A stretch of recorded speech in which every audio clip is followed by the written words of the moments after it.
ஆனா இங்க ஜாம்பவான்க வந்திருக்காங்க. இன்னைக்கு பட்டிமன்றம் என்ன அப்படின்னு கேட்டோம்னா, ரொம்ப அருமையான தலைப்பு.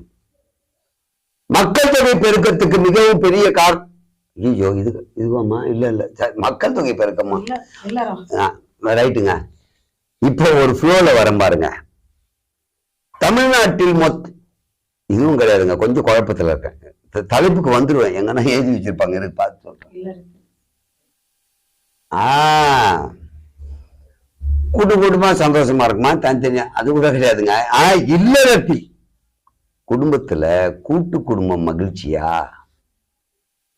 தனி குடும்பத்தனம் மகிழ்ச்சியா அப்படின்னா, இதுக்கு நிறைய உதாரணங்கள், நிறைய விஷயங்கள், எடுத்துக்காட்டுகள் நிறைய சொல்லலாம். நான் சொல்ல மாட்டேன், எனக்கு தெரியாது. நம்ம நடுவில் அதனை உட்காந்தோம், அவங்க சொன்ன பாயிண்ட் எடுத்துட்டு பேச போறோம், அவ்வளவுதானே. அப்படி பார்க்க போனா கூட்டு குடும்பம், தனி குடும்பம்